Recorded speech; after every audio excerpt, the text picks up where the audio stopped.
Hello, future doctors. This is your week 7 debrief. In this video, I will walk you through how to appropriately do the SBSS assignment for week 7 of DDBA 8307. So, in prior weeks, we've looked at parametric test. Examples including t-test, ANOVAs, multiple regressions, correlations.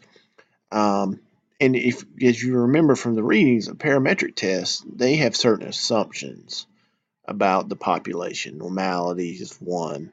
But what do you do when you do not meet those assumptions? Well, one option is to do a non-parametric test. Usually we try to do parametric tests because they have slightly higher empirical powers.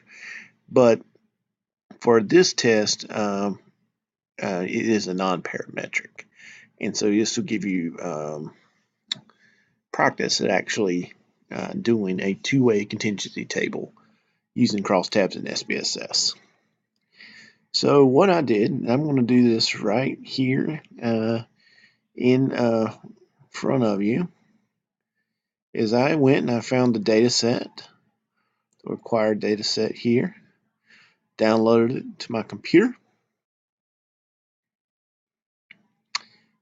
Now, I have opened it up here in SPSS, and the first thing that I'm going to need to do is I'm going to need to weight the cases. And so I do that. Let me make my screen smaller here so you can see.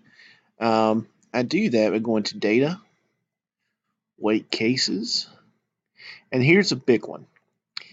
So which one do we choose?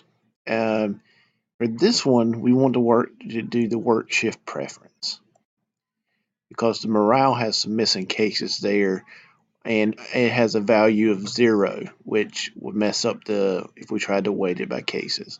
So click OK.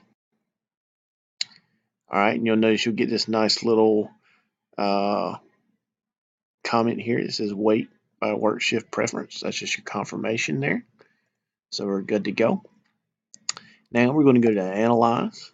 We're going to go to Descriptive Statistics, and we're going to do crosstabs.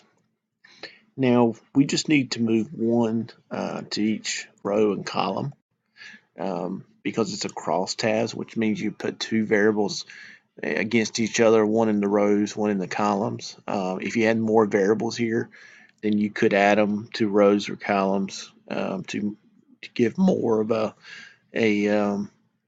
detailed view of your analysis. But for here, we're just moving the two variables. Now we got to click a few options. Statistics, we're going to click chi-square and phi and Kramer's. Notice that chi-square is differences. If we were interested in associations, we could just click correlations here. Okay, click continue, and then sales. We want to make sure we have the observed hit and the percentages for rows for this one. You could also have expected if you like, residuals, or z-test, which is a standardized value. And then I'm going to click OK. Now, so here is what we get. We get the number of cases that are the ends. We have a breakdown of work shift and the percent in each category of morale. And then we have our chi-square test. We notice that it is a two-sided, two-tail test, and it is highly significant. So you would report this as p-value. P is less than 0.001.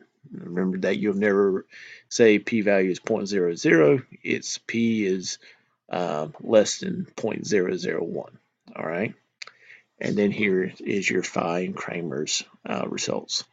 So I hope this helps. Write it up now in the APA format, just like we've been doing each week, and you should be good to go. As always, contact me with any questions. Look forward to reading your work.